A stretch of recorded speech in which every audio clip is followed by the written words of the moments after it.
Aling pag-ibig pa ang hihigit kaya sa pagkadalisay at pagkadakila, gaya ng pag-ibig sa tinubuang lupa? Ito ang mga katagang hindi lamang isinulat na tula, kundi isinabuhay ng ating dakilang bayani na si Andres Bonifacio, isang pamana na iniwan niya sa ating saling lahi kung paano umibig ng wagas sa ating bayan. Sa lahat ng monumentong naitayo para sa mga bayani ng ating bayan, ang kay Bonifacio ang may pinakamatayog at pinakamagnifiko. Tanda ng pagkilala sa kanyang di mapapantayang kabayanihan. Bagamat ang pagkamatay ni Andres ay naghihintay pa rin ng katarungan, patuloy tayong humahalaw ng mga aral mula sa kanyang buhay at pakikibaka dahil hindi pa tapos ang laban ni Bonifacio.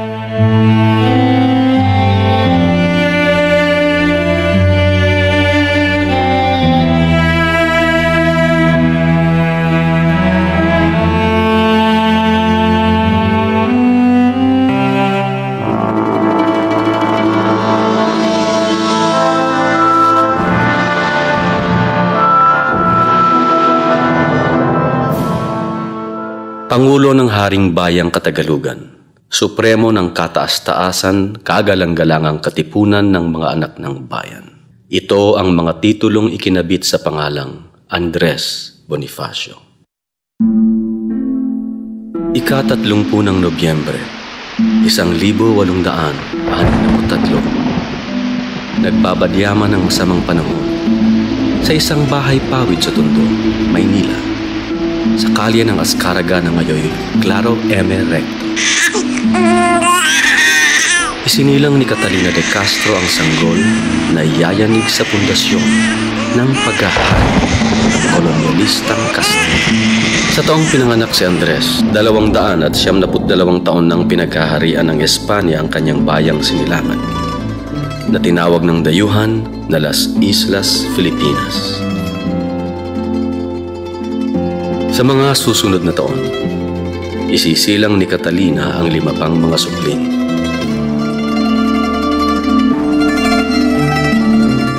Bubuhayin sila ng kanilang ama na si Santiago Bonifacio sa kanyang pagiging sastre at bangkero. Naging tiniente de mayor din ng Tondo si Santiago. Ang kanilang ina na si Catalina na mestisang Inchi Castilla ay isang manggagawa na taga-rolyo ng sigarilyo sa pabrika ng tabako. Sa nooy kung tawagin ay Mainchik o Chinatown. Payak na pamumuhay lamang ang kayang ibigay ng mag-asawa sa kanilang mga anak. Dahil dito, tulad ng karamihan, pagkapit sa relihiyon ang naging kaagapay. Maagang itinuro kay Andres ang mga dasal ng kanyang tiya Remigia, kapatid ni Catalina. Gayon din ang alpabeto. Makasaysayan ang taong 1863, ipinatupad ng pamahalaang Kastila ang reforma sa edukasyon. Sa ilalim ng reforma, ang bawat munisipalidad ay kailangang magtayo ng isang paaralang pampubliko para sa batang lalaki at isa para sa batang babae. Sa wakas, makakatuntong na ng paaralan ang mga batang Indio. Ang formal na edukasyon ang isa sa maghuhubog sa kaisipan ng batang Andres nang siya ay magsimulang mag-aral sa eskwelahan ni Guillermo Osmeña sa Mainchik. Tinuloy at natapos niya ang elementarya sa eskwelahang pampubliko na kilala ngayon na Marcela Agoncillo Elementary School. Ipinangalan sa isa sa tumahinang bantila ng Pilipinas. 2 magkasunod na trahedya ang sasapit sa pamilya ni Andres. Ang pagkamatay ng kanilang ina sa sakit na tuberculosis at ng sumunod na taon sa sakit ding pumanaw ang kanilang ama. Mula noon ang binatilyong si Andres ang tatayong magulang sa kanyang 4 na nakababatang kapatid. At ngayong ganap na silang ulila, kailangan na niyang maghanap buhay. Sa pagtutulungan nilang magkakapatid, nakagawa sila ng mga baston na yari sa ratan at mga makukulay na pamaypay na yari sa papel de hapon na inilalako naman ni Andres. Ang kita niya ay napantutustos din sa pag-aaral ng kanyang 4 na kapatid. Upang madagdagan ng kita, pumasok na katulong sa Fleming and Company, kung saan umangat siya bilang korehidor o ahente ng tar, ratan at iba pang kalakal. Nadiskubre din niya ang kanyang galing sa kaligrafiya, naging tagagawa ng poster ng maraming kumpanya. Dahil dito, nahasa siya sa pagsasalita at pagsulat sa Kastila at konting Ingles na magiging mahalagang sandata niya tungo sa pagpapalaya ng kaisipan. Lumipat at naging bodegero sa Fresel and Company. Sa karaniwang sahod na 12 pesos, ramdam ng magkakapatid ang kasalatan kung kaya't patuloy pa rin ang paggawa at paglalako ng baston at pamaypay. Del sol nos molesta mucho el resplandor. Comprar un abanico de quita el sol. Aquí sortijas traigo de gran valor. De lo bueno acaba de lo mejor. De lo mejor. Nagsisimula ng umusbong ang pagiging makata ng binatilyong si Andres. Bagamat subsob sa paghahanap buhay, nakuha pa rin ni Andres na magsaya tulad ng ibang kabataan. Dumalo sa mga kapistahan at sayawan. Kinahiligan ng panonood ng teatro, mga sarswela at ang komedyang moro-moro. Di naglaon, si Andres na mismo ang nagtatanghal sa entablado bilang aktor ng samahang dramatista ng Tondo. Kasama sina Macario Sakay at Guillermo Masangkay, mga kikilalanin din sa kasaysayan. Itinatag nila ang El Teatro Porvenir o Theater of the Future. Siya ay gumanap na Bernardo Carpio na kanyang paboritong karakter. Dahil pinagbabawal noon ang kahit anong babasahin na nagsasali ng Kastila sa sariling wika, ang unti-unting pagsali ni Andres ng pangalan ng mga lugar, mga eksena, mga dialogo mula sa orihinal na Kastila sa Tagalog ay tunay na kapangahasan na nagdulot ng pangamba sa kanyang mga kasamahan sa teatro. Hindi katakataka kung ang tagisan ng mga ideya o tunggalian ng mga karakter sa moro-moro na nauuwi sa pagpipingkian ng mga espada na isang armadong komprontasyon bilang resolusyon ng kontradiksyon ang pupukaw sa kaisipan ni Andres na suriin ang lipunang ginagalawan.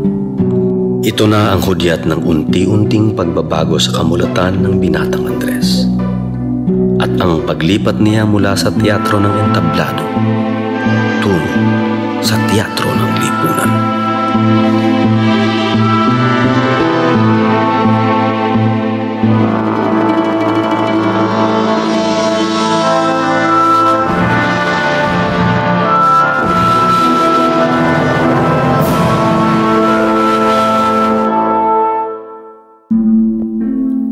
Ang mundo noon ay halos pinaghahatian lamang ng bansang Espanya at Portuges. Sumunod ang Dutch, Netherlands, Pransya at Inglaterra. Ang mga katutubong mamamayan sa lahat ng kanilang sinakop na bayan ay tinawag nilang Indio. Sa unang pagdating ng Kastila, sa pamumuno ni Gobernador General Miguel Lopez de Legazpi, 78 enkomienda ang agad ginawad sa mga unang Kastilang kolonyalista. Dumami ito ng hanggang 241 enkomienda noong 1650. Ang mga praile ay ginawaran din ng enkomienda kung kaya't maging sila ay naniningil ng tributo o buwis sa kawawang mga natibo. Ngunit may nakonsensyang arsobispo, si Domingo de Salazar, at ito ang sinulat niya sa Hari ng Espanya noong 1583. Ellos recolectan tributo de los niños, viejos y esclavos, y muchos se quedan solteros por el tributo, mientras otros matan a sus hijos. Pero esto no para aquí, sino en la manera de recolectar, porque si el jefe no les da todo el oro que ellos exigen, o no paga por tantos indios como dicen que hay, ellos le crucifican al desdichado jefe o ponen su cabeza en la picota. Ang sistemang enkomienda ay napalitan ng sistemang hacienda. Nanatiling tagapamalakad nito ang mga insulares o mga Kastilang ipinanganak na sa kolonya bilang mga haciendero. Ito ay mga plantasyon, minahan pagawaan, at para patakbuhin ang mga ito, pinagparte-parte ang mga Indio sa iba't ibang hasyenda na tila mga alagang hayop. Kung kaya't lalong nalugmok sa putik ng kahirapan ang mga natibo sa iba't ibang plantasyon tulad ng Luisita sa Tarlac, Central Azucarera Don Pedro sa Nasugbu, Central Azucarera de Carlota sa Negros. Ang buong engkomyenda ng lipa, ang mga hasyenda ay nagluwal ng produktong pang-export tulad ng asukal, tabako at kape. Maging mga praile ay nagpatakbo din ng mga hasyenda. Ito ang mga friar estates. Nakakalungkot na may ilang hasyenda ang nananatili at nagpapatuloy sa pangalipin ng kapwa hanggang sa ngayon. Ang maunlad na kalakalan sa pagitan ng mga nadatnang natibo sa mga isla at ibang nasyon tulad ng China at India ay binuwag at pinagbawal ng dayuhang Kastila. At sa susunod na mga siglo ay kokontrolin nila ang kalakalan sa pamamagitan ng galleon trade. Tatagal ito ng hanggang 200 taon. Lulan ng mga galyon ang mga telang seda mula China, spices mula sa Moluccas, mga telang bulak at hemp ng Pilipinas. At binabiyahe patungong Acapulco sa Nueva España na naging Mexico. Ang mga raw materials o hilaw na materyales ay makakarating sa buong Europa na noong 1760 ay nasa bungad na ng Industrial Revolution na nagbigay daan sa pag-unlad at di masukat na pagyaman ng mga bansa dito. Kaya't hindi katakataka na habang ang Espanya at buong Europa ay umuunlad, ang Pilipinas ay nanatiling atrasado. Lalo pang pinadama sa mga mamamayan na sila ay mistulang mga alipin lamang sa pamamagitan ng patakarang polo y servisyo, ang sapilitang pagpapatrabaho ng mga nasa edad 16 hanggang 60 sa loob ng hanggang 40 araw. Ang nais umiwas dito ay kailangang magbayad ng falya o fee. Ang umiwas dito ay inaaresto at pinarurusahan. Kung kaya't sa dugo at pawis ng ating mga ninuno nayari ang mga kalsada at mga tulay, naitayo ang mga gusali at naglalaki ang mga simbahan na naging marka ng kapangyarihan ng dayong Kastila sa Pilipinas hanggang sa ngayon. Polo y servisyo ang nagpilit sa mga natibo na suungin ang mga kagubatan sa mga malalayo at matataas na kabundukan upang pumutol ng mga naglalakihang troso, kaladkarin patungo sa gawaan ng mga galyon. Ilan kaya ang naipit at namatay sa ilalim ng mabibigat na troso? Polo y servisyo din ang ginamit sa konstruksyon ng mga naglalakihang barko na nooy halos lahat ay sa Pilipinas ginagawa. Pinagbawal ang mga tribo na magmay-ari ng alipin, subalit sila naman ang nagmay-ari ng mga aliping pamamahay at aliping sagigilid. Binuwag ang kalakalang barter o palitan ng kalakal at pinairal ang sistemang bandala kung saan ang lahat ng tanim ng mga natibo ay sapilitang kinukuha ng gobyerno sa napakababang presyo. Halimbawa, nang ginawang monopolyo ng gobyerno ang tabako, pinagtanim ang mga tao sa mga plantasyon at binili ang tabako sa napakababang presyo. Sa mga pabrika, sinahura ng napakababa ang umabot sa may 25,000 tagagawa ng sigarilyo. Kabilang dito ang ina ni Andres.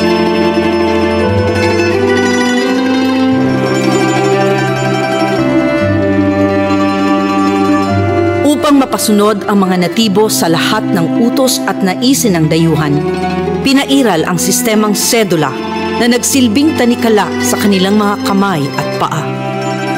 Ang walang maipakitang sedula na ibig sabihin ay hindi nagbayad ng tributo o buwis, ay agad inaaresto at pinarurusahan. Kung walang pera, gulay, alagang hayop ang dapat ipambayad ng buwis na lumalabas na mas mahal pa.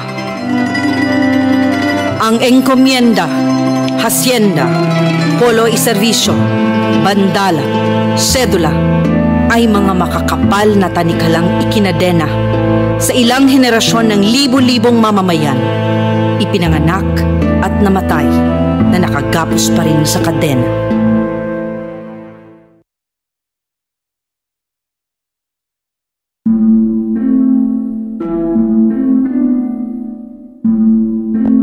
Napakalalim ng epekto ng kolonyalismo. Hindi lamang sa kabuhayan at kalagayang politikal ng mga mamamayan,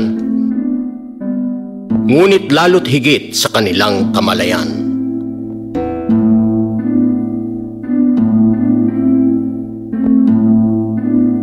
Ilang henerasyon nang nakaraan, nananatiling bahagi pa rin ng kaisipan ng maraming Pilipino ang colonial mentality.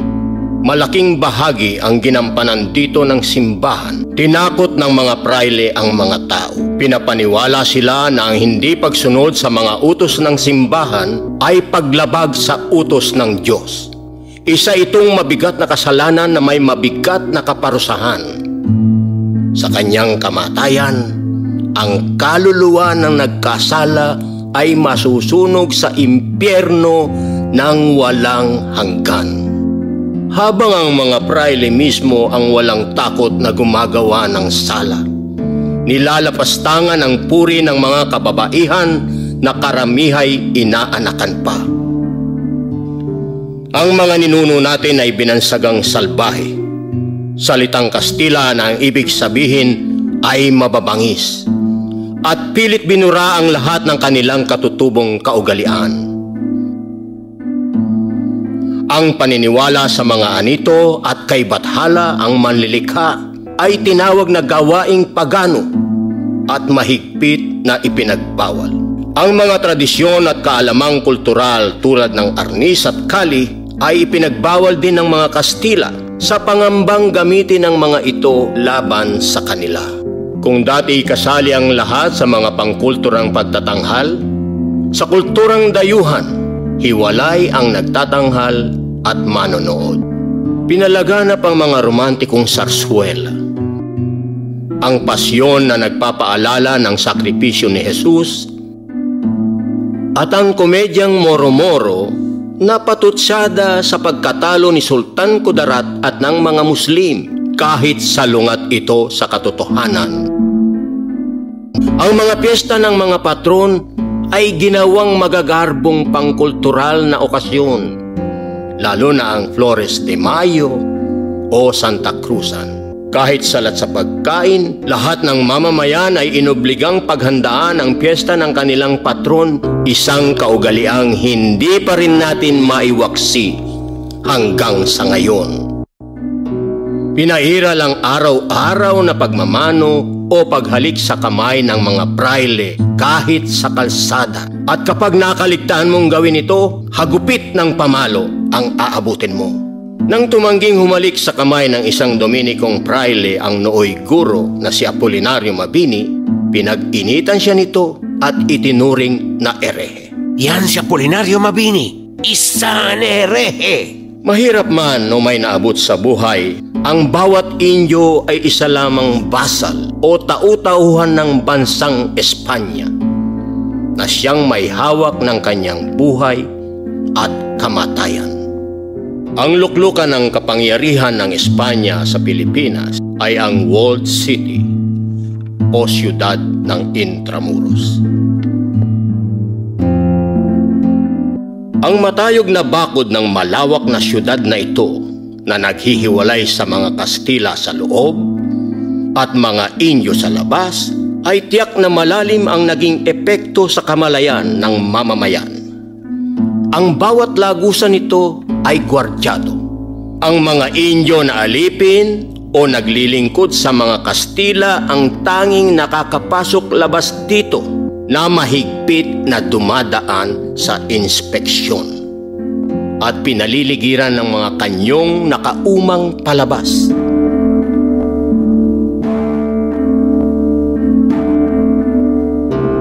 Sa ibang bahagi ng arkipelago, naglalakihan din ang mga military fortress ng Kastila.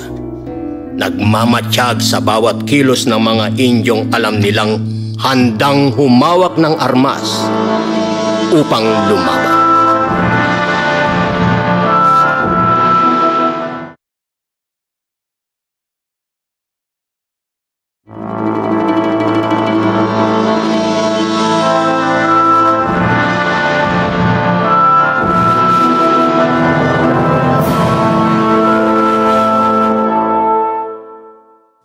Ang ganitong mga kalagayang politikal, pang-ekonomiya at sosyal sa panahon ni Andres ang nag-udyok sa binata na pag-aralan ang lipunan.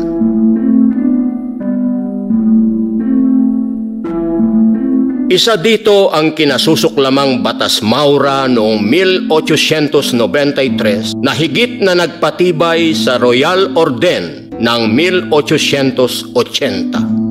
Ang batas na ito ang nagpatitulo ng mga lupaing agrikultural na nagbigay ng legal na instrumento sa mga Kastila, mga praile at mga kasabwat nilang natibo at inchik upang agawin ang mga ekta-ektaryang lupain ng mga katutubong magsasaka hanggang halos walang natira sa kanilang mga tunay na nagtatrabaho at nagtatanim sa lupa.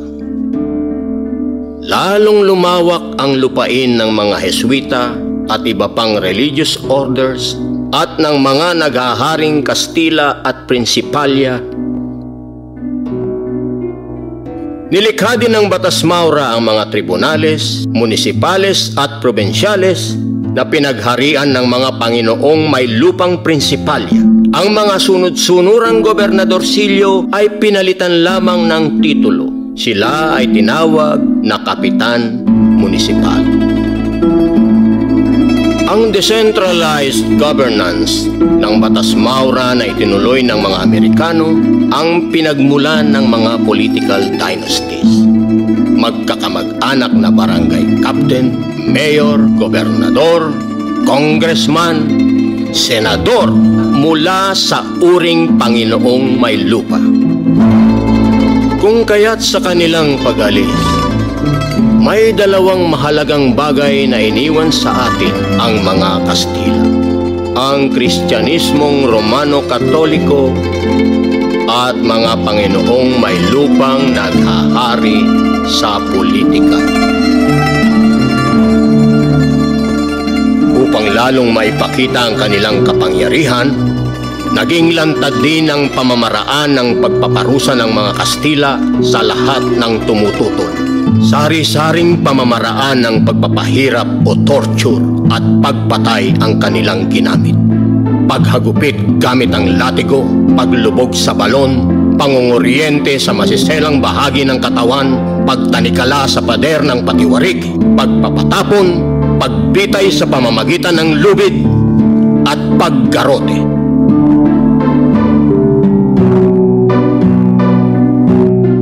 Ito ang malagim na sinapit ng ating mga bayani na unang lumaban sa mga Kastila.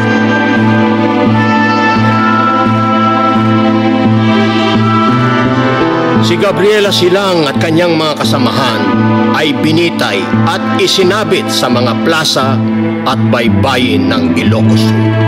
Si Hermano Pule na nagtatag ng Cofradia de San Jose ay nilatigo, pinakagat sa hantik, pinugutan at pinagputol-putol ang katawan at isinabit sa iba-ibang entrada ng lalawigan ng Nooy Tayabas upang makita ng lahat.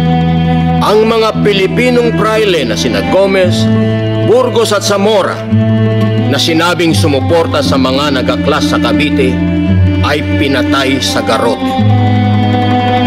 Ang karamihan sa 200 Pilipinong nagaklas sa Cavite ay ipinatapon sa Mindanao at isla ng Marianas, taliwas sa gustong mangyari ng mga Kastila. Sa halip na matakot, lalo lamang nilang pinag-ikting ang nagpupuyos na damdamin ng mga mamamayan tulad ni Andres. Naging malinaw sa kanya na sila ay ginawang mga alipin. Walang pagmamay-ari kahit isang takot na lupa. Dinidiktahan ang angking lakas paggawa. Ngalang kasadores, hindi nararapat.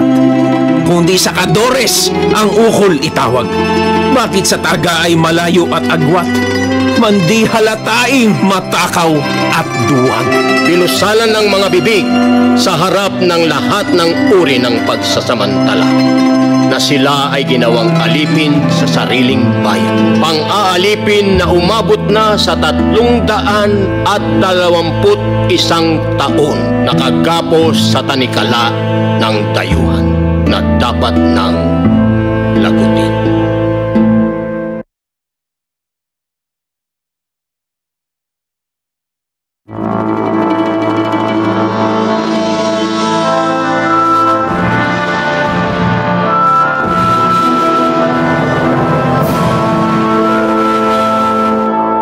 Ang pagsisikap ni Andres na matutunan ang wika ng dayuhan ang naging unang hakbang sa pagpapalaya ng kanyang kaisipan. Alam niya na nasa loob ng mga aklat at babasahin na nakasulat sa Kastila ang sagot sa lahat ng kanyang katanungan. Tiyak na ang isa sa unang binasa niya ay ang pinaka-instrumento mismo ng panlilinlang ng mga praile, ang Sagrada Biblia. Dito nakilala niya si Jesus na unang tumuligsa sa institusyon ng simbahan at kahariang Romano. Pinaglaban ang karapatan ng mga may sakit, nagugutom at api sa lipunan. Ito ang katotohanang ayaw na ayaw ipaalam ng simbahang Kastila sa mga Indio. Bukod dito, binasa din niya ang Ruinas de Palmiras, Vida de los Presidentes de los Estados Unidos, Derecho Internacional, Código Civil, Código Penal, Les Miserables, Bernardo Carpio, Florante at Laura, La Solidaridad, Noli Me Tangere at El Filibusterismo. Ito ang mga librong natagpuan sa lihim na lugar sa bodega ng Fresel & Company ng mga Guardia Civil. Napagtanto ni Bonifacio na malawak pala ang mundong kanyang ginagalawan, na may mga pangyayaring panlipunan at politikal sa loob at labas ng Pilipinas, na may mga nagaganap na himagsikang masa sa Europa, sa Estados Unidos, sa Mexico at Latin America na nagpalaya sa maraming aping mamamayan. Unti-unti buo ang isang pangarap, ang pangarap ng isang lipunang malaya mula sa pambubusabos ng dayuhan at mapagsamantalang mayamang uri. Dito na rin nabuo ang kanyang paninindigan para sa armadong pakikibaka.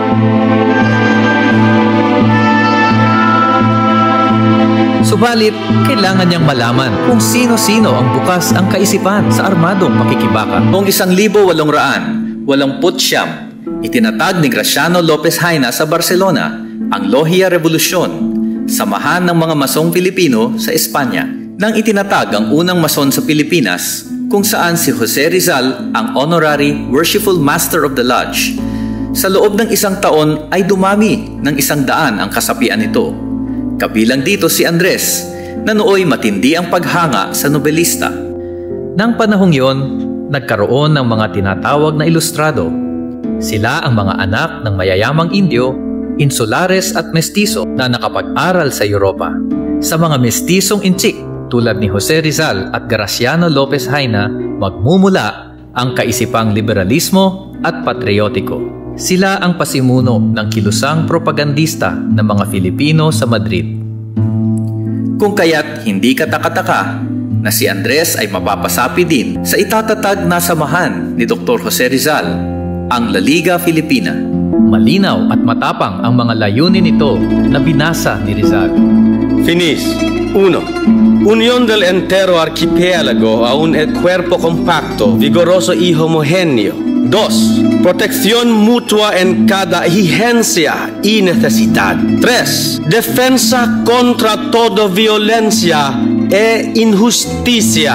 4. Fomento de la instrucción, agricultura y comercio. 5. Estudio y la aplicación de reformas. Subalit, 3 gabi pa lamang ang nakalipas, ika-6 ng Hulyo, inaresto si Rizal ng mga Guardia Civil.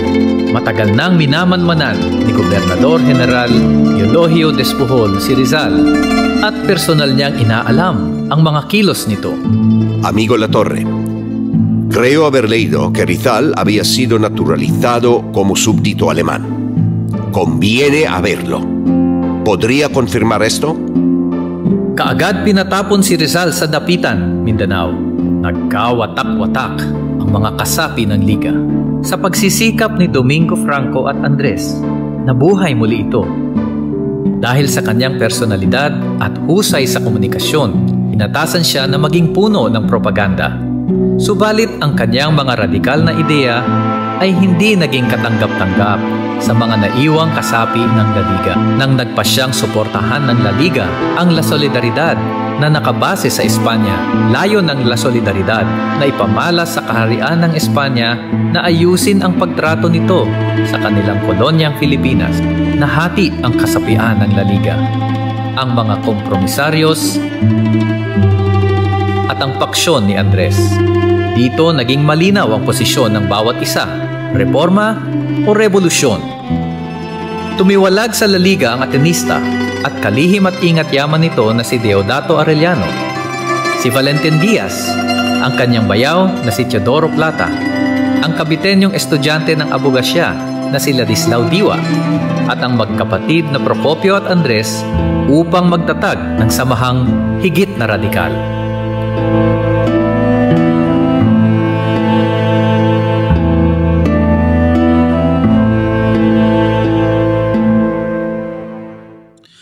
Ngayoy Claro Recto.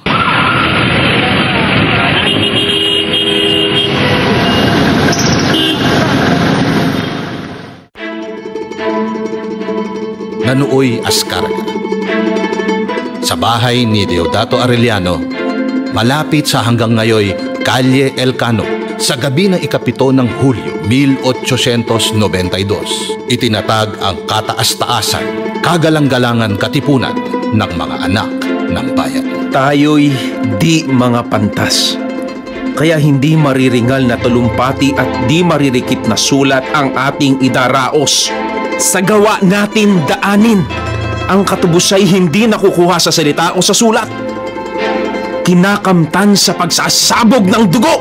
Mabuti pa ang tayo'y mamatay kaysa manatili sa pagkabos-sabos.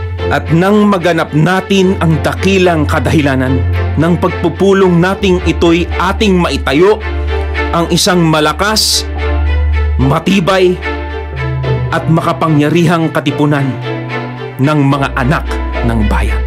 Sa pamamagitan ng pagsanib ng kanilang dugo o blood compact, tahimik nilang pinagtibay ang kanilang kaisahan. Dahil marahil sa paniniwalang si Rizal ay tunay na radikal, binoto pa rin nila ang doktor bilang honorary president nang hindi nalalaman nito. Si Deodato Arellano ang binotong presidente. May sentralisadong pamumuno ang katipunan, ang kataas-taasang kapulungan o Supreme Council na ang pinuno ay ang presidente. Naglayon ding bumuo ng mga balangay kung saan may mga sangguniang bayan na tagapangasiwa sa pang-araw-araw na administrasyon at usaping militar. Upang makapagpalawak ng kasapian, naisip ni Andres ang sistemang hasik o tatsulok. Sumunod na taon, si Roman Basa ang naging presidente at si Andres ang sa piskalya. Itinatag nila ang pangkababaihang sangay ng katipunan. Ang mga unang kasapi nito ay sina Gregoria de Jesus, na nooy asawa ni Andres, at si Marina Dizon, pamangkin ni Jose Dizon. 29 ang mga unang recruit nito, kabilang ang 2 kapatid ni Rizal na sina Josefa at Trinidad, Teresa Magbanwa, Trinidad Texon, Marcela Agoncillo, at ang kikilalaning dakilang ina ng revolusyon na si Melchora Aquino de Ramos. Naitatag din ng isang sangguniang bayan sa Balangay ng Cavite, sa noveleta ni General Mariano Alvarez, tiyo ni Gregoria. Sa eleksyon na sumunod na taon, naihalal na presidente si Andres. Nabilib si Andres sa husay ng pagsulat ng isang estudyante ng abogasya ng Universidad ng Santo Tomas, kung kaya't isinantabi ang sinimulang kartilya. Ang sinulat ng binatang si Emilio Jacinto ang naging opisyal na kartilya ng katipunan. Sa may nasang makisanib sa katipunan ito, ang kabuhayang hindi ginugugol sa isang malaki at banal na kadahilanan ay kahoy na walang lilim kundi mandamong makamandag. Ang gawang magaling na nagbubuhat sa pagpipita sa sarili at hindi sa talagang nasang gumawa ng kagalingan ay di kabaitan. Ang tunay na kabanalan ay ang pagkakawang gawa, ang pag-ibig sa kapwa, at ang isukat ang bawat kilos, gawa't pangungusap sa talagang katuwiran. Maitim man o maputi ang kulay ng balat, lahat ng tao ay magkakapantay. Mangyayaring ang isa'y higtan sa dunong, sa yaman, sa ganda, ngunit di mahihigtan sa pagkatao. Ang kamahalan ng tao ay wala sa pagkahari, wala sa tangos ng ilong at puti ng mukha, wala sa pagkaparing kahalili ng Diyos, wala sa mataas na kalagayan sa balat ng lupa. Wagas at tunay na mahal na tao kahit laking gubat at walang nababatid kundi ang sariling wika, yaong may nagandang asal, may isang pangungusap, may dangal at puri, yaong di napaaapit, di nakikiapi, yaong marunong magdamdam at marunong lumingap sa bayang tinubuan. Dahil dito, si Jacinto ang kikilalaning utak ng Katipunan. Naging masigasig si Andres na mapalawak ang kasapian. Hindi naging epektibo ang sistemang tatsulok. Ginamit ni Andres ang estilo ng mga mason sa pagre-recruit at inisyasyon upang mapatunayan ang tibay ng loob at patriotismo ng sinumang nais sumapit. Lumawak ang kasapian. Dumami ang mga balangay tulad ng sa Maynila, sa Tondo, Caloocan, Mandaluyong, San Juan del Monte, Marikina, Pasig, Pateros, San Mateo, sa mga probinsya tulad ng Bulacan, Nueva Ecija, Laguna, Batangas, Tayabas, Ilocos Sur at Norte, Pangasinan at Bicol. Ang ilan ay gumamit ng simbolikong pangalan, Magdiwang San Veleta, Magtalo sa Kawit. Bukod sa balangay ng kababaihan, nakapagtatag din ng iba pang sektoral na balangay tulad ng mga manggagawa sa imprentahan ng dyaryo, sa mga tabakalera, Manila Railroad Company at mga konduktor ng tren na inorganisa ng magkapatid na Siriaco at Procopio Bonifacio na mga konduktor. Naging balangay taga-ilog ang mga kargador sa pier, mga pulis at mga bangkero ng Ilog Pasig sa pamumuno ni Faustino Manyalak, mga magsasaka sa gilid ng Maynila at probinsya, mga maralitang lungsod ng Tondo, mga mahihirap na nakatira sa labas ng walled city ng Intramuros, ang may pinakamalaking balangay sa buong Kamaynilaan. Mga clerk o eskribiyente at iba pang nag-oopisina, mga estudyante sa universidad. Naging balangay ng Troso Tondo ang mga artista ng teatro sa pamumuno ng sikat na sarswelista na si Juan de la Cruz. Nakatulong dito ang paglalathala nila ng opisyal na dyaryo ng Katipunan, Ang Kalayaan, noong Marso 1896. Si Emilio Jacinto ang punong patnugot. Dito na ipabatid nila ang tunay na layunin ng Katipunan na sumasalamin sa tunay na damdamin ng aping mamamayan. Dito na ilathala ang sanaysay ni Andres at ang kanyang dakilang tula na pag-ibig sa tinubuang bayan. Upang mapangalagaan ang seguridad, gumamit sila ng alias o talipatpan. May Pag-asa si Andres, Pingkian si Emilio Jacinto. Malinaw ang layunin ng Katipunan. Una, mapagkaisa ang lahat ng kasapi ng Katipunan. Ikalawa, buklurin ang lahat tungo sa pagtatatag ng isang nasyon. Ikatlo, kamtin ng kalayaan sa pamamagitan ng armadong pakikibaka. At ikaapat, magtatag ng republika pagkatapos makuha ang ganap na kalayaan. Tagalog ang kolektibong tawag sa lahat ng mamamayang natibo. Ito rin ay pagwaksi sa mapang-insultong tawag sa kanila na Indio ng mga Kastila. Hindi maaaring Filipino dahil ito ang tawag sa mga Kastilang ipinanganak sa Pilipinas. kung kaya't ang pakahulugan ng kaharian ng Katagalugan ay nasyon ng malayang mamamayan. Kung kaya't ang pambansang awit na pinagawa ni Andres kay Julio Nakpil ay pinamagatang Marangal na Dalit ng Katagalugan. Lahat ng ito ay hindi nalimutan ni Andres ang umibig at bumuo ng pamilya. Si Monica ang unang asawa ni Andres, subalit sa kasawiang palad ay agad namatay sa sakit na ketong. Sakit na dumadapo sa mga mahihirap na mga bangkay ay tila basurang ipinapatapon ng Kastila sa isang sulok ng sementeryo. Unang nakita ni Andres ang 18 taong gulang na si Gregoria de Jesus sa Santa Cruzan bilang Reyna Elena. Ang mga pinsan nito na sina Teodoro Plata at Ladislao Diwa ang nagpakilala sa biyudong si Andres. Agad napaibig si Andres kay Oriang, tutol sa panliligaw sa kanyang anak, ang ama ni Oriang, dahil si Andres ay isang mason na tinuturing na kalaban at mga ere ng simbahang Katoliko. Ipinagbawal pa nga ng ama ni Oriang na makipagkita ang dalaga kay Andres, kung kaya't ito ang kanyang nagsusumamong saklolo sa mga kasama. Ginoong Gobernadorcillo de Naturales de Binondo. Ako po ay si Gregoria de Jesus na taga Caloocan. Ako'y may nobyo, si Andres Bonifacio na taga Tondo. Nang malaman ng aking mga magulang na bala kong magpakasal, dinala ako dito sa Binondo sa isang bahay sa ako'y bilanggo dito. Sa ngalan ng hustisya, hiling ko po na ako'y inyong ipalaya sa bahay na ito. Nanaiig ang pag-iibigan ng dalawa sapagkat pinagbubuklod sila ng mas malalim na layunin, at ito ang palayain ng bayan.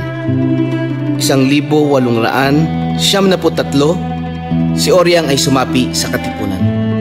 2 seremonya ng kasal ang naganap. Ang kasalan sa simbahan ng Binondo na hindi kinikilala ng Katipunan at ang kasalan sa loob ng kilusan. Nang gabing ikinasal sila ng kilusan, itinatag ang pangkababaihang sangay at si Oriang ang nahirang na vice-presidente. Inatasan din siya bilang tagapangalaga ng mga dokumento ng Katipunan. Ang kanyang talipanpan ay Lakambini. Noong 1896, nagbunga ang kanilang pag-ibigan. Isang sanggol na lalaki na pinangalanan ni Oriang na Andres. Mabubuo na ang pangarap na pamilya ni Andres.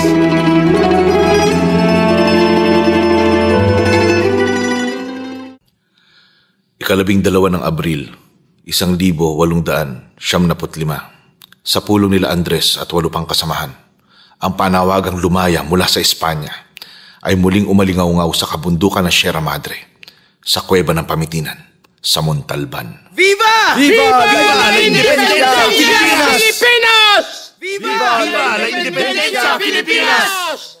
Ito ang kikilalaning unang sigaw ng kalayaan. Pinaghandaan ng mga Katipunero ang armadong komprontasyon sa mga kalabang Kastila. Nagsanay sila sa paggamit ng iba't ibang sandata tulad ng tabak, sibat at arnis. Tinulungan sila ng mga na-recruit na mga katutubong Guardia Civil na makakuha ng mga armas sa arsenal ng Kastila tulad ng Mauser at Remington. Tinuruan din sila kung paano gamitin ang mga ito. Nagamit ni Jacinto ang galing sa paggawa ng pulbura at dinamita. Naglagay ng mga espiya sa mga tanggapan ng Kastila, maging sa militar, upang malaman ang kilos ng kaaway. Pag-alam at pagmapa ng mga linya ng kuryente, tubig at riles ng tren. Hinanda rin ng mga balangay sa pormasyong pandigma. Ang pinaka-critical dito ay ang Samorong sa pamumuno ni Andres, sa Bulacan ni Mariano Llanera at sa Cavite, ang Magdalo ni Emilio Aguinaldo at Magdiwang ni Mariano Alvarez. Alam nila Andres na isang muog ang Intramuros na mahirap pasukin. Kung kaya't ang estratehiya ay sabay-sabay na pag-aaklas upang akitin ang mga sundalo palabas ng Intramuros at sa iba't ibang kampo nito.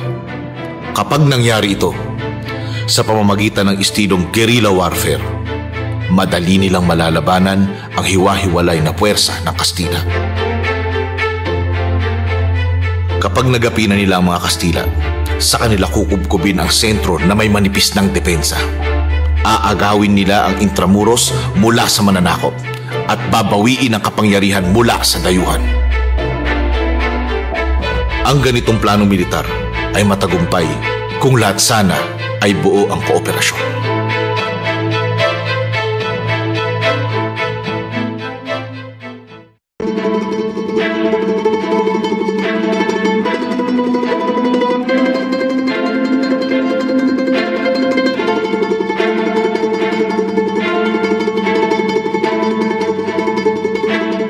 Matinding balakid ang kinaharap ni Andres sa mismong kasamahan niya sa liderato ng Katipunan dahil sa dumarami na ang sumasapi sa kilusan at kabi-kabila na ang mga pulong at pagsasanay militar. Unti-unti nang nakakaramdam ang mga Kastila, lalo na ang mga praile, na may nabubuo ng plano ang mga Indio. Sa katunayan, matindi ang hinala nila Andres na ang sunog sa Maynila, kung saan natupok din ng apoy ang kanilang bahay sa Dulong Bayan noong 2 ng Abril, Biyernes Santo, ay kagagawan ng kaaway. Nagpalipat-lipat kami ng bahay hanggang sumapit ang malungkot na sandaling bawian ng buhay ang aming anak.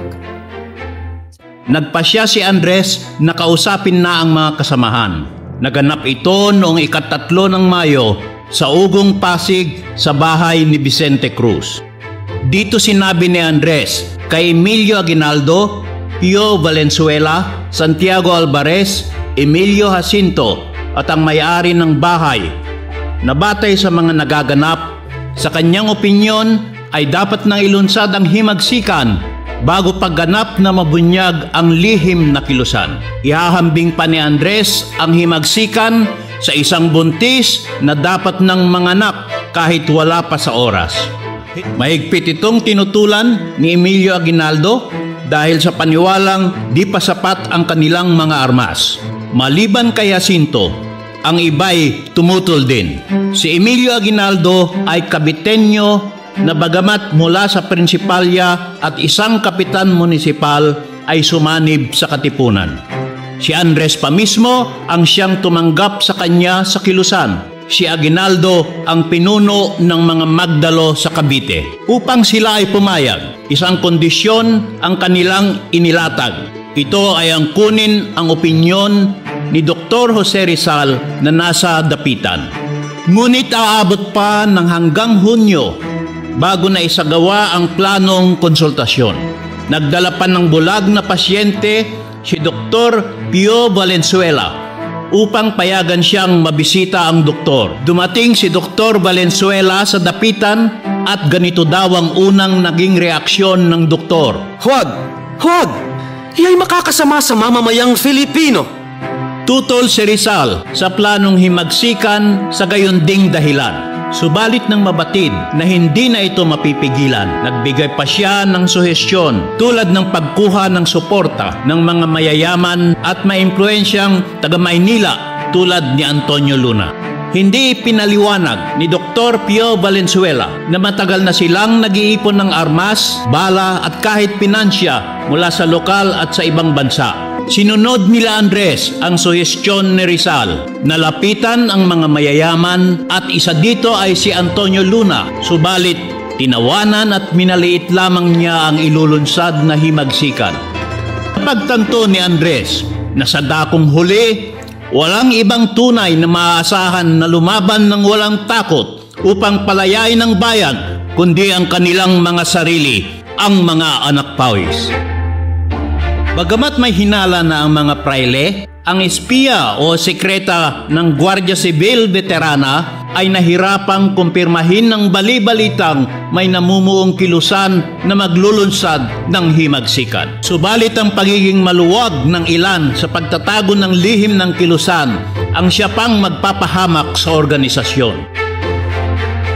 Dahil sa selos sa nakuhang mas mataas na sahod ng kasamahan sa imprentang Diario de Manila, naglabas ng sama ng loob si Teodoro Patino sa kanyang kapatid na si Honorata. Ngunit naikwento rin niya ang tungkol sa planong paghihimagsik. Labag sa pagiging madre ni Honorata ang labanan ng simbahan, kung kaya't isinumbong niya ang nalaman sa kanyang superiora na si Sor Teresa de Jesus.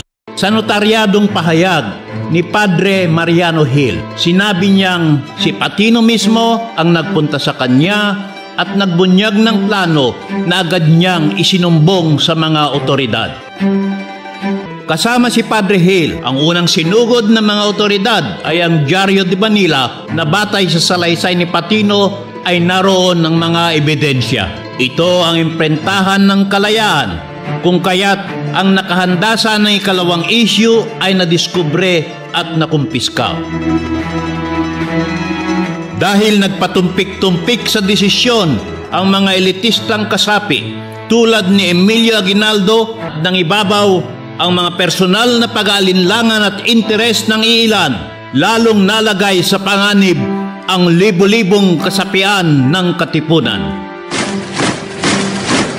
Matinding dagok sa Katipunan ang malawakang pag-aarestong sumunod. Sa unang ilang oras pa lamang matapos mabunyag, 300 katao sa Kamaynilaan ang agad inaresto na umabot hanggang 500. Kasama ang mga inaresto sa Pampanga at Bulacan. Kabilang sa mga hinuli ay sina Antonio Luna at ang kapatid niya na batikang pintor sa Europa na si Juan Luna. Para sa mga Kastila, walang pinagkaiba ang Mason, La Solidaridad at Katipunan. Inaresto din si Dr. Jose Rizal sa daungan ng Maynila dahil papunta na sana siya sa Cuba bilang voluntaryo. Ang gusto ni Arsobispo Bernardino Nozaleda ay maramihang pagpapatayin ang mga nahuli dahil galit na galit siya sa mga Mason. Dahil nabulabog ng husto ang Katipunan, nagpalipat-lipat ng tirahan si Oriang. Dahil sa takot na madamay, marami ang tumangging siya ay patuloyin. Noon ay para akong isang katatakutan.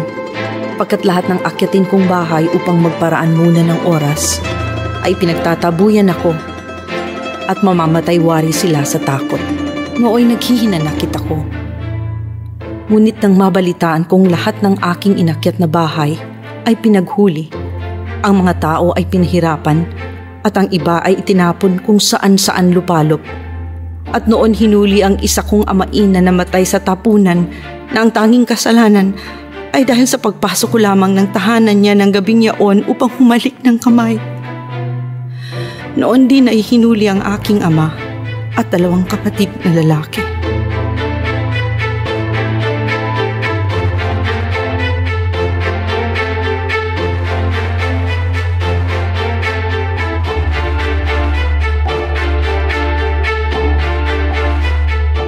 Alam ni Bonifacio na dapat na silang kumilos. Nagpatawag ng pulong si Andres sa Kangkong, Balintawak nooy 23 ng Agosto. Ito ang nailathala ng Diaryong Bagong Buhay matapos nilang makapanayam si Guillermo Masangkay.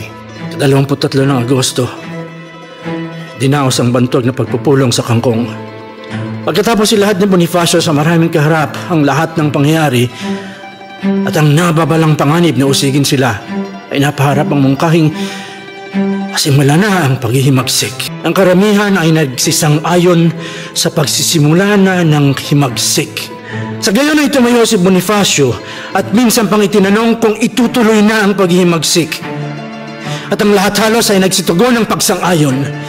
Ipinahayag ng nagkakatipon ang kanilang paghiwalay at paglaya sa kapangyarihan ng Espanya. At bilang katunayan nito ay pinagpunit-punit ng lahat ang kanilang sedula. Ay luha sa mga mata, sa galak, ng madla ay nagsigaw ang ligtas tayo sa pag-alipin! Mabuhay! Sa pagpunit ng kanilang sedula ay nilagot ng mga Katipunero ang tanikalang 325 taonang sa kanila ay nakagapos. Ang makasaysayang araw na ito ang tinaguriang Sigaw sa Balintawak. Tunay na demokratikong mag-isip si Andres. Dinaan pa niya sa halalan ang pagpalit ng anyo ng kataas-taasang kapulungan upang maging isang revolusyonaryong pamahalaan. Sa halalan, kinabukasan, muling na ihalal si Bonifacio bilang presidente. Kung kaya't masasabi na ang unang Republika ng Pilipinas ay itinatag noong ika-24 ng Agosto, 1876 sa bahay ni Tandansora sa Barangay Banlat sa dati Caloocan na ngayoy Quezon City. Napagpasyahan din na ilunsad ang malawakang digmaan sa ika-29 ng Agosto. Ipinaalam ito sa lahat ng sanggunian. Noong ika-28 ng Agosto, naglabas ng madamdaming manifesto si Bonifacio. Totoong kinakailangan na sa lalong madaling panahon ay putlin natin ang walang pangalang panglulupig na ginagawa sa mga anak ng bayan na ngayon nagtitiis sa mabibigat na parusa at paghihirap sa mga bilangguan. Na sa dahilang ito ay mangyaring ipatanto ninyo sa lahat ng mga kapatid na sa araw ng Sabado, ika-29 ng kasalukuyan ay puputok ang panghihimagsik na pinagkasunduan natin. Kaya't kinakailangang sabay-sabay na kumilos sa mga bayan-bayan at sabay-sabay na salakayin ang Maynila. Ang sino pa mang humadlang sa banal na adhikaing ito ng bayan ay ipinalalagay na taksil at kalawan, maliban na lamang kung may sakit na dinaramdam o ang katawa ay may sala at sila'y pag-uusigin alinsunod sa palatuntunang ating pinag-iiral. Ito na ang simula ng paghihimagsik ng mga anak ng bayan laban sa dayuhang Kastila. Ang unang putok ng himagsikan ay naganap sa Pasong Tamo. Dahil tinitiktikan na ng gusto ang katipunan, natunto ng Kastila ang pulong sa Pasong Tamo at doon umatake ang puwersa ni General Bernardo Echaluche. Bago sumiklab ang himagsikan, ang Kastila ay may kabuuang puwersa na 18,000 Kastilang sundalo at 70,000 natibong sundalo. Sa panahon ng himagsikan, marami ang lilipat sa panig ng mga revolusyonaryo. Sa labanan sa Pasong Tamo, 100 natibong Gwardiya Sibil ang agad lumipat at sumanib sa puwersa ng katipunan. Makaraan ng ilang oras, umatras sina Bonifacio patungong Balara at pinaghandaan ang kasunod na atake. Ika-30 ng Agosto, alas 4 ng madaling araw, inatake nila Bonifacio ang Polvorin sa San Juan del Monte at naganap ang tinaguriang Battle of Pinaglabanan. Napatay ang commander ng mga Kastila kaya't umatras ang mga ito sa gusali ng El Deposito.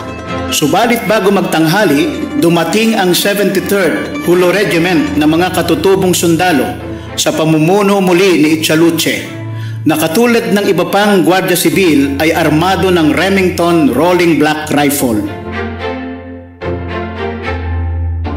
Halos naubos ang puwersa ni Bonifacio. 150 ang patay, 200 ang nahuli, kabilang ang namuno ng pagsalakay si Sancho Valenzuela na isang negosyante sa Santa Mesa. Napilitan silang umatras patungong Santa Mesa sa Ilog Pasig. Samantala, patuloy naman ang palitan ng putukan sa Mandaluyong, Sampaloc, Santa Ana, Pandacan, Pateros, Las Piñas, Makati, Parañaque, Taguig at Marikina. Sa makatuwid, ang Maynila ay nasa state of siege. Bagamat hindi nakita ang pagdilim ng bagong bayan, ngunit tanaw na ang putukan sa Kamaynilaan, nag-aklas na rin ang mga karatig bayan tulad ng Nueva Ecija sa pamumuno ni Mariano Llanera. Tanging ang Cavite lamang, ang kay Emilio Aguinaldo, ang hindi man lang kumilos ni hindi nagpadala ng tulong na hinihingi ni Andres sa San Juan. Dahil nasa state of siege ang Kamaynilaan, kinagabihan, nagdeklara ng batas militar si Gobernador General Ramon Blanco sa Kamaynilaan at mga karatig probinsya ng Morong, Laguna, Batangas, Tarlac, Bulacan, Pampanga at maging Cavite upang di na makakilos ang mga katipunero dito. Pinamalas din niya ang bagsik ng kamay na bakal ng Estado. Kinabukasan, ura-uradang nilitis, sinintensyahan. At sa araw ding iyon ng Agosto 31 ay binaril ang 57 katipunerong nahuli sa pulburin.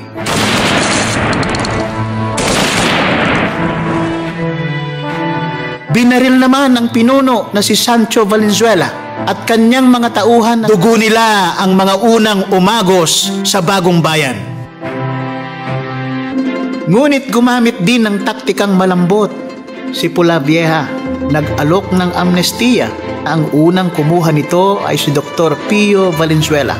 Samantala, mula sa nabigong labanan sa San Juan del Monte, umatras sila Bonifacio at Jacinto sa Marikina.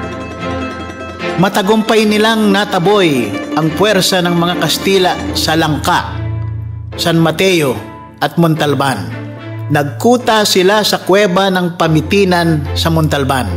Subalit makalipas ang 3 araw, dumating ang malaking puwersa na naman ni Echaluche at nagapi ang mga katipunerong nakabarikada sa Langka na ngayoy Nangka.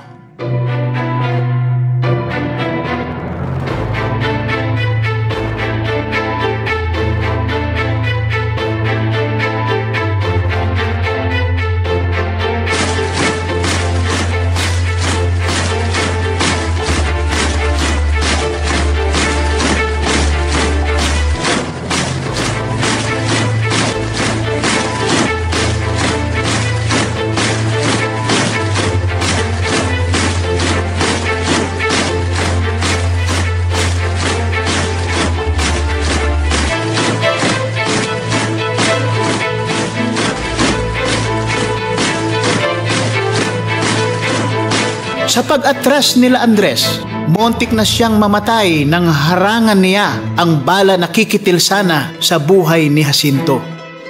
Nagkuta sila sa Balara at sa malamlam na gabing iyon, habang ang mga sugatan ay tinitiis ang sakit, habang nagdadalamhati sa mga namatay na mga kasama na ang mga labi ay hindi na nila nakuha. Ang mga inarestong sina Sancho pinagbabaril na sa Bagong Bayan at ang iba'y patuloy na pinahihirapan sa mga madidilim na kulungan. Dito pinasulat ni Andres kay Julio Nakpil ang ating pambansang awit, ang marangal na dalit ng Katagalugan. Dahil sa kabila ng hirap ng paikipaglaban sa isang dambuhalang puwersa, ang magbuhos ng dugo at mamatay para sa pagtatanggol sa bayan ay isang karangalan. Sa mga susunod na buwan, magpapatuloy ang paglilitis at pagsintensya ng kamatayan sa mga inaresto noon pang unang nabunyag ang katipunan. Noong 11 ng Enero 1897, ang 13 kasapi ng La Liga Filipina at Katipunan ay pinarada patungong Bagong Bayan at doon huling nasilayan ang kanilang bayang minamahal. Sila ang tinaguriang 13 Martires ng Bagong Bayan.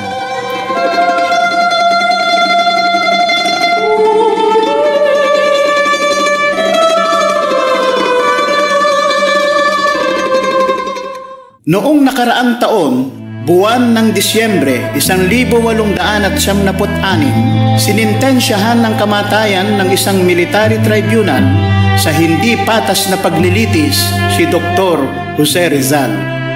Adios, patria adorada, Rayon del Sol querida, perla del mar de Oriente, nuestro perdido Edén. Adios, dulce extranjera, mi amiga, mi alegría. Adiós, queridos seres. Morir es descansar. 30 ng Disyembre 1876, sa Bagong Bayan, Luneta, kinitil ang buhay ng isang dakilang bayani ng ating bayan, si Gat Jose Rizal. Sa kabila ng lahat ng ito, hindi pinanghinaan ng loob si Bonifacio at ang libu-libong kasapian ng Katipunan.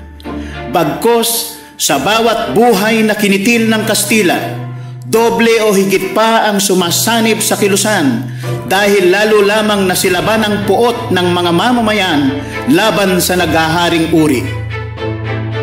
Mula sa Balara, nag-ipon lamang ng lakas sila Bonifacio at di nagtagal, kumalat na parang apoy ang himagsikan sa buong kapuluan, isang pambansang revolusyon na yumanig sa estado.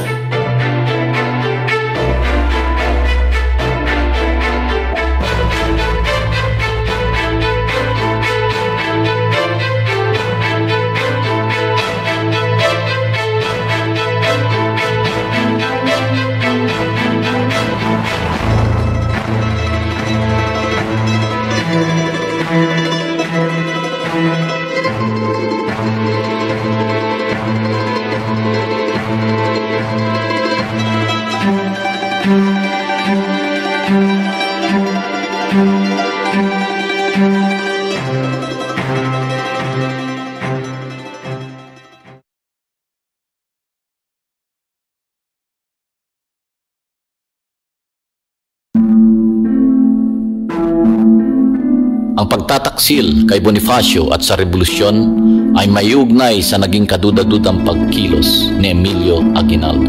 Una, hindi niya inumpisahan ang pag-aaklas gaya ng pinag-usapan kahit alam na ituturing na traidor ang hindi susunod sa pinagkasunduan. Ikalawa, hindi siya nagpadala ng tulong na hinihingi ng mga katipunero sa Maynila gayong alam niya na dito binubuhos ng kaaway ang kanilang puwersa. Ikatlo, sa ngalan ng Magdalo Ruling Council, naglabas ng manifesto si Aguinaldo na nagdedeklara ng sariling gobyernong revolusyonaryo at republika. Naalarma dito si Mariano Alvarez na pinuno ng mas nakararaming magdiwang sa Cavite. Hanggat hindi ito nare-resolba, tumanggi si Alvarez na tumulong sa mga pagsalakay ni Baldomero Aguinaldo, pinsan ni Emilio. Nakarating kay Andres ang ganitong pangyayari, ngunit hindi niya matugunan ang ilang ulit na imbitasyon ng magdiwang na pumunta sa Cavite dahil hindi niya maiwanan ang digmaan sa Kamaynilaan. Subalit nang malaman na sinisikap pa rin ni Emilio na matupad ang tinanggihan ng alok sa negosasyong pangkapayapaan ng Jesuitang si Padre Pio ng kataas-taasang kapulungan ng Katipunan, kinakailangan ng kumilos ni Andres. Itinakda nila ang pulong sa ika-31 ng Disyembre. Sa pulong sa Imos, Cavite, inilabas na ni Aguinaldo ang totoong saloobin. Iginit niya na ang Katipunan ay hindi isang revolusyonaryong pamahalaan. Bukod sa lihim na kilusan, ay wala daw itong konstitusyon kung kaya't dapat magtayo ng revolusyonaryong gobyerno. Marahil, ang nais ni Emilio ay ipalit yung pailalim niyang itinatag na gobyerno ng Magdalo. Ang konstitusyon na tinutukoy ay ang sinulat at minungkahi ni Edilberto Evangelista na tinanggihan ni Andres dahil kinopya ito sa kasuklam-suklam na batas Maura. Gayunpaman, hindi ibig sabihin na hindi isang gobyernong revolusyonaryo ang Katipunan. Nagmatigas si Aguinaldo at mga Magdalo at hindi na resolba ang usapin ito. Sa pagsisikap ni Andres na maresolba ang sigalot, muli silang nagtakda ng pag-uusap sa ika-22 ng Marso. Ang napiling lugar ng mga Magdalo ay sa loob ng hasyenda ng mga praile sa Tejeros. Ang hindi alam ni Bonifacio, isang bitag ang sa kanya ay inihanda. Nagulat si Andres na wala ang kanyang kausap. Si Emilio ay umalis noong nakaraang gabi. Nang lumabas sa mungkahi na maghalal ng bagong pamunuan, tumutol si Andres sapagkat wala doon ang ibang pinuno ng mga lalawigan at bumubuo ng kataas-taasang kapulungan. Subalit, nanaig ang kagustuhan ng mga Magdalo at natuloy ang eleksyon. Ito ang naging pahayag ni Bonifacio. Yayaman din lamang at ninanais ninyong magtayo ng higit ng kataas-taasang pamahalaan para siyang magbigay ng mga kautusan para sa pag-aaklas at winawaksi na ang naitatag ng Katipunan at ang napagkaisahang napagtibay na sa pagtitipon sa Imus. Bilang tagapangulo ng kataas-taasang konseho ng Katipunan, bumapayag ako sa inyong idinudulong. Ngunit bago ang lahat, nais kong hilingin sa inyo na inyong kilalanin ang isang batayang saligan sa kapulungang ito at sa mga susunod pa. Ito ang paggalang at pagtalima sa pasya ng nakararami. Natapos ang eleksyon na si Emilio Aguinaldo ang nahalal, handa nang tanggapin ni Andres ang pagkapresidente ni Emilio kahit na in absentia. Subalit lang, ang napanalunang posisyon na kalihim ng interior ay kinwestiyon pa ni Daniel Tirona dahil dapat daw ay nagtapos ng abugasya, hindi na napigilan ni Andres ang magalit. Ako, bilang tagapangulo ng pagtitipong ito at supremo ng kataas-taasang konseho ng Katipunan, isang bagay na hindi ninyo naman maitatangging lahat ay nagpapahayag ng pagpapawalang bisa sa pagtitipong ito at pinapawalang saysay ko ang lahat ng napagtibay at napagkasunduan. Sa kabila nito, kinabukasan sa isang kapilya sa Ngayoy Tansa, Cavite, itinuloy ni Aguinaldo ang panunumpa. Bagamat puno ng agam-agam, sumumpa rin si Artemio Ricarte at ito ang kanyang pahayag. May karumihan o kalabuan ang pagkaparaan ng paghahalal sa akin. Sapagkat napagwari ko na hindi nasunod ang tunay na kalooban ng taong bayan. Ang pagtataksil ay magpapatuloy pa, mas maitim, mas kagimbal-gimbal. Nagtangka si Emilio na kunin ang kooperasyon ni Andres, subalit hindi na ito pinagbigyan pa ni Andres. Sa kanyang Acta de Tejeros, pinahayag ng Supremo na si Aguinaldo ay taksil sa Katipunan.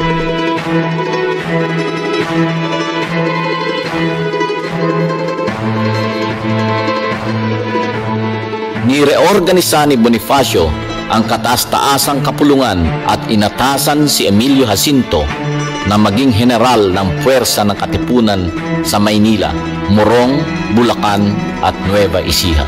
Habang nasa kampo na magdiwang sa Indang, binisita siya nila Artemio Ricarte, Pio del Pilar at Mariano Noriel upang sumanib sa kanya.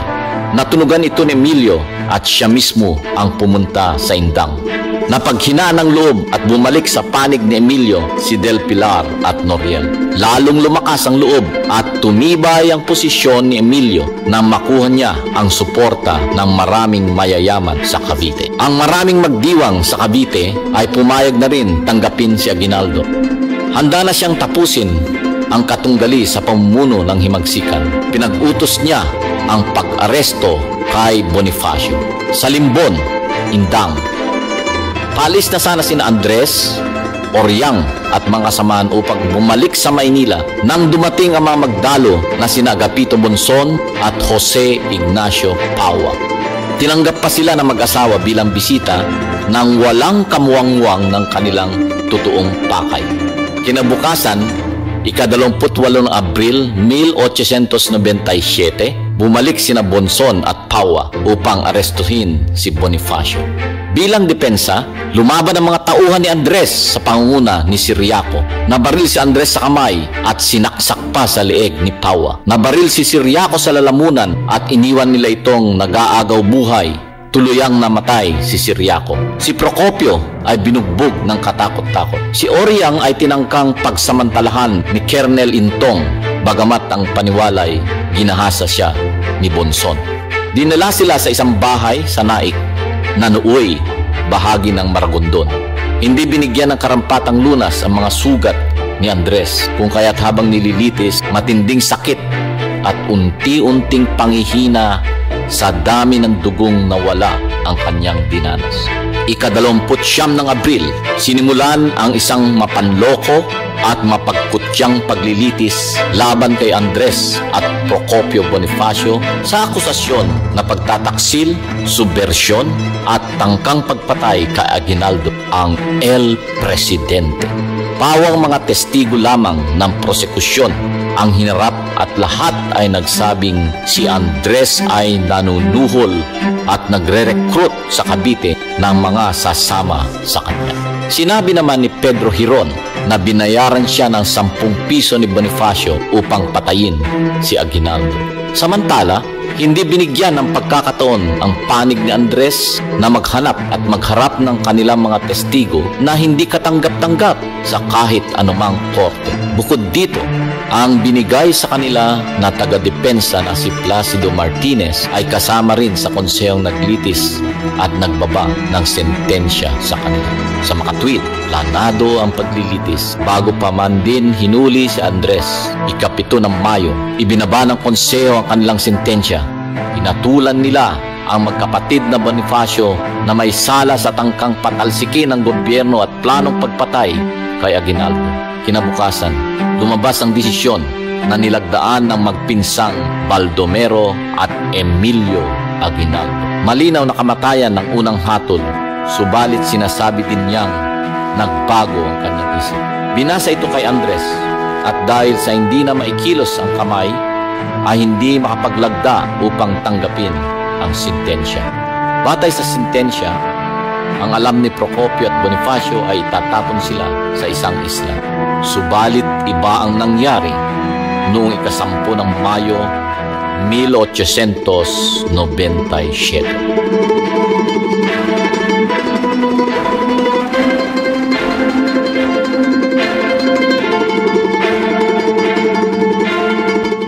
Maaga ng ika-10 ng Mayo, ginising sina Andres at Procopio ng mga tauhan ni Lazaro Macapagal. Dahil hindi na makapaglakad at hinang-hinana, inilulan si Andres sa isang duyan. At sila ay naglakad, hindi patungang isla kundi sa kabundukan ng Maragondon, sa bundok ng Buntis o Nagpatong. Nagtataka na sina Andres kung saan talaga sila dadalhin, kung kaya't pilit nilang tinanong si Macapagal. Binuksan ni Lazaro ang tanga na selyadong kautusan at binasa ang bagong sentensya sa magkapatid. Ayon kay Macapagal, nagmakaawa si Andres na huwag silang patayin at nang hindi siya pumayag ay nagtangkang tumakbo gayong hindi nga makatayo si Andres. Ayon sa nakuhang impormasyon ni Guillermo Magsangkay mula sa isa sa mga magdalo na kasama ni Macapagal, binaril nila si Procopio at pinagtataga habang nakahiga si Andres. Napatotoo naman ito ng isang magsasaka na sinabing may nakita siyang isang tao na pinagtatataga hanggang mamatay habang nakahiga sa duyan. Tila binalot ng kadiliman ang kalangitan ng araw na iyon na kinitil ang buhay ng 2 magiting na anak ng bayan.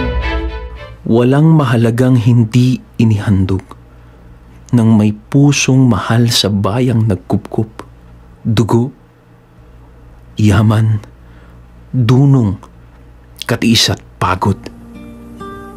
Buhay may abuting magkalagot-lagot. Ipahandog-handog ang buong pag-ibig at hanggang may dugo'y ubusing itigis.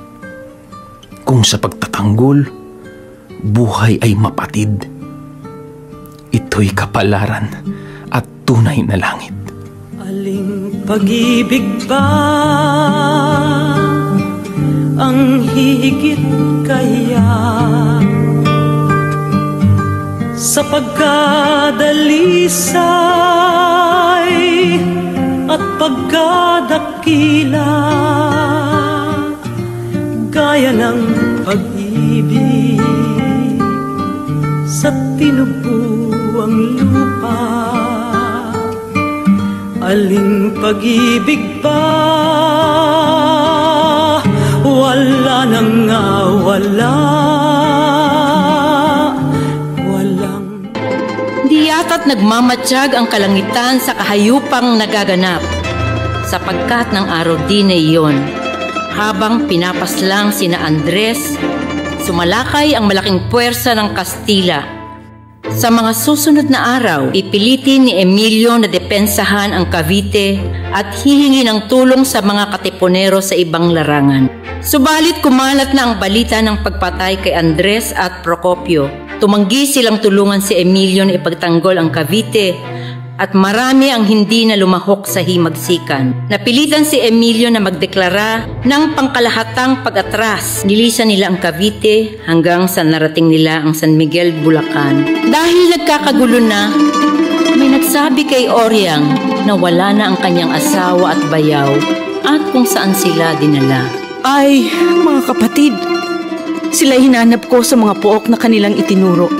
At nang ako'y dumating, sinabi nila sa akin na sila'y nasa kabilang bundok na lubhang mataas. Dumating ako sa mataas na bundok na sinabi, ngunit siya hindi ko nakita at kami nagpatuloy sa paglalakad.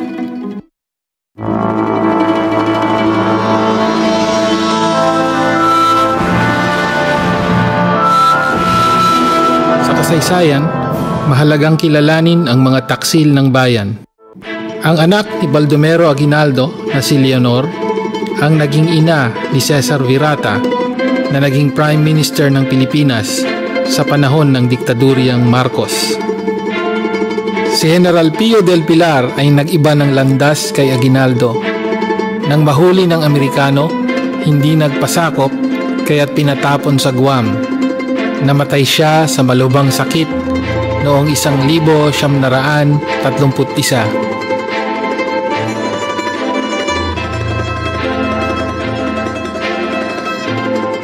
Si Lazaro Macapagal ay naglahi ng isang Diosdado Macapagal at Gloria Macapagal na kapwa naging mga maka-Amerikanong presidente ng Pilipinas.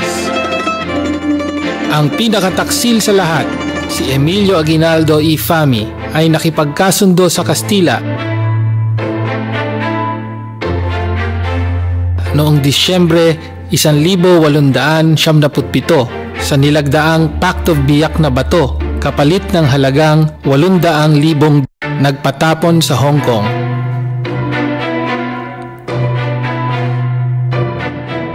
Nang makabalik, nagdeklara ng gobyernong diktadurya revolusyonaryo sa Malolos at nilabanan ang Amerikano. Ngunit nang madakip noong Marso 1901, by acknowledging and accepting the sovereignty of the United States throughout the entire archipelago as I now do without any reservations whatsoever, I believe that I am serving thee, my beloved country. May happiness be thine.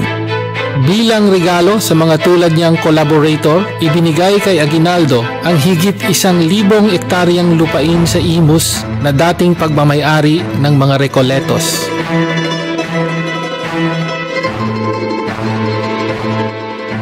Siya rin ang hinihinalang nagpapatay kay General Antonio Luna. Tumakbo at natalo sa eleksyon ng Commonwealth. Sagad-sagarang balimbing, naging Japanese collaborator. Nahuli at nakulong at napalaya sa pamamagitan ng presidential amnesty. Inamin niya sa panayam ng El Imperial at muli sa sulat kamay niya mismo noong 1948 na siya ang nagpapatay sa magkapatid na Bonifacio. Nang matanto ni General Mariano Noriel, General Pio del Pilar na makagawad ng Consejo de Guerra, ay dali-daling tinawagan ang aking pansin at sinabing, kung ibig po ninyong magpatuloy ang kapanatagan ng ating pamahalaan sa paghihimagsik, at kung ibig ninyong mabuhay po tayo, ay inyo pong bawiin ang ginawad na indulto sa magkapatid na yan.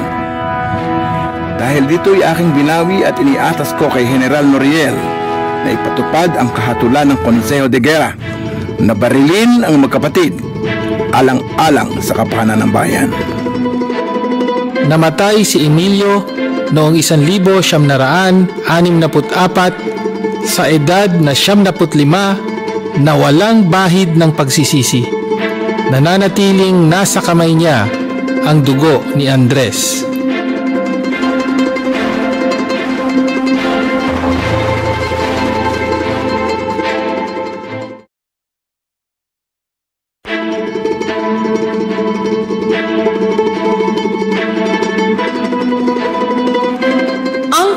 imperialismo ng Kastila ay napalitan ng kolonyalismo ng Estados Unidos na isa ng imperialista o monopolyo kapitalistang bansa.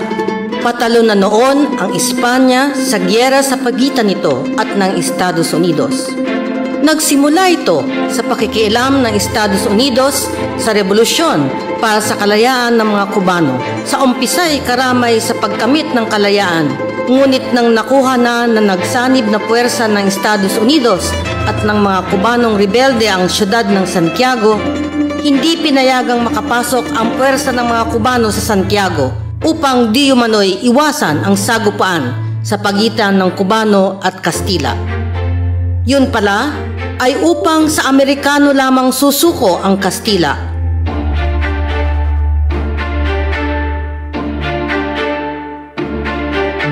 Bukod dito, may iba pang plano ang gobyerno ng Amerika. Ganap na alas 7 ng umaga ng ika-13 ng Agosto, 1878, isang gyera-gyerahan ang isinagawa ng dalawang kunway magkatunggaling bansa na tinugari ang Mock Battle of Manila Bay. Gayong sa mga oras ding yon ay nilalagdaan nila ang isang peace protocol. Sumunod ang ilang buwan na usapan sa kinilalang Treaty of Paris ng 1898 na natapos noong ika-10 ng Disyembre. Sa ilalim ng Treaty of Paris, ang Pilipinas, Guam, Puerto Rico at Cuba, mga kolonya ng Espanya, ay isinusuko sa Estados Unidos. Kasama din ang paglilipat ng lahat ng nasamsam na yaman at ari-arian mula sa mga kolonyang ito sa bagong mananakop at pagbebenta ng Las Islas Filipinas sa halagang $20 milyong.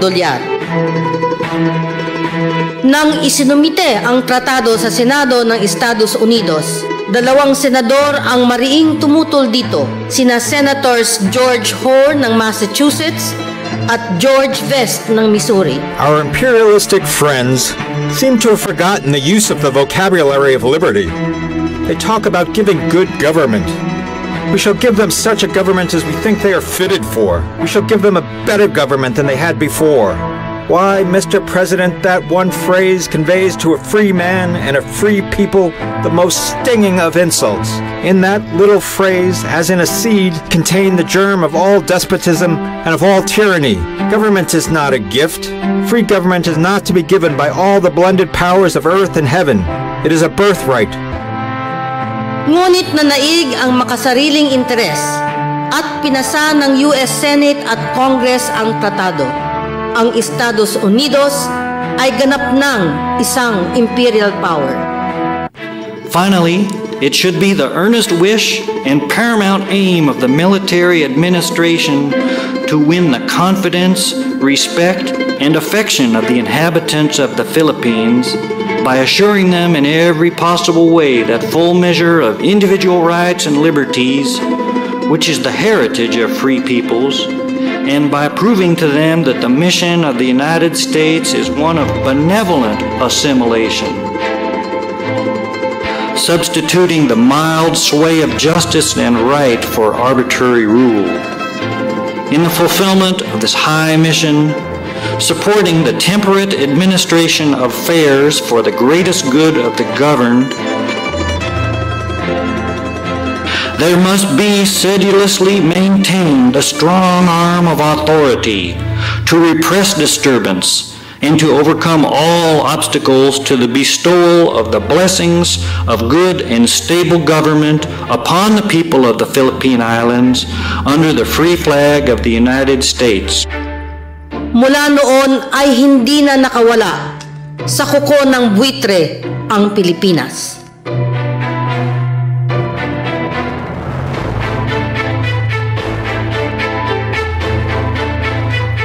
Nagkaroon ng anti-imperialistang katangian ang mga sumunod na laban na itinuloy ni General Emilio Jacinto, General Miguel Malvar at Macario Sakay.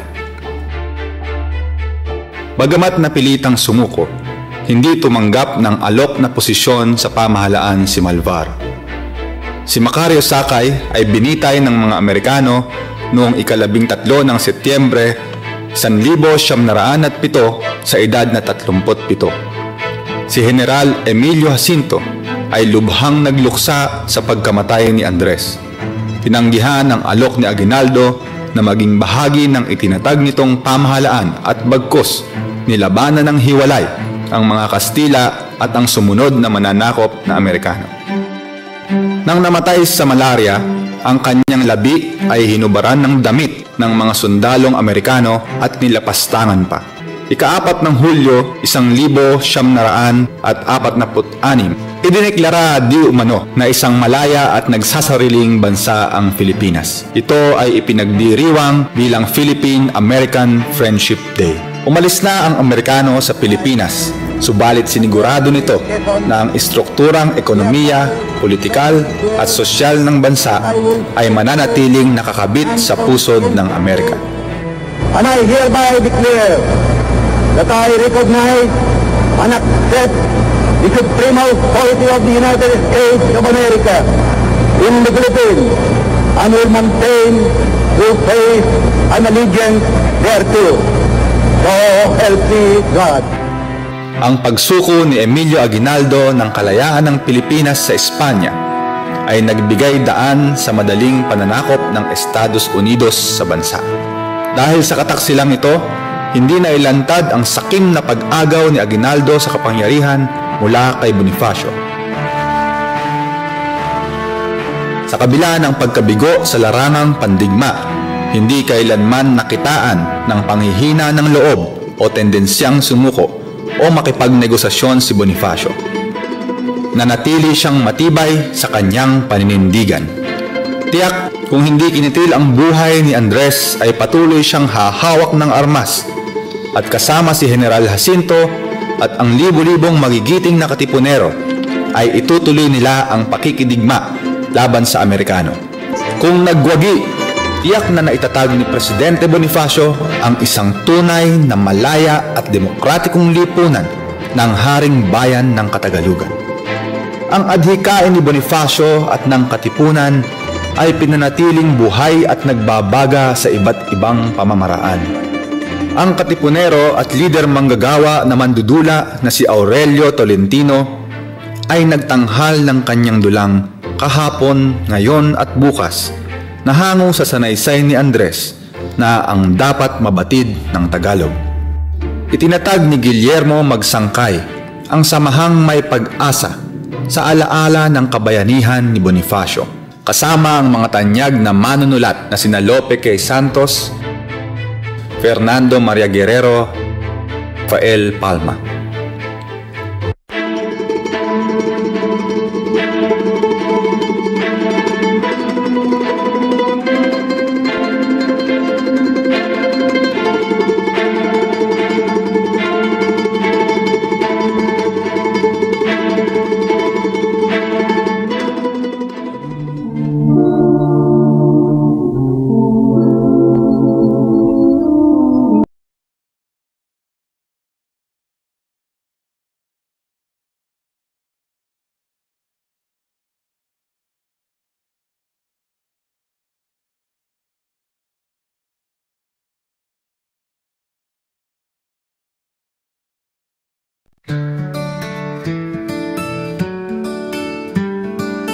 Sa harap ng hamon, kami natatapo. Tanga ng tapong, tangalay totoo. Pilipinas, mahal naming bayan. Kalayaan mo'y aming ipaglaban. Gallant forces, pantay ng lahi. Tapat sa Diyos, pamilya at pansisaksi. Sa hirap, sa gulo, kailan may di susuko. Gallant forces, magpakailanman buo.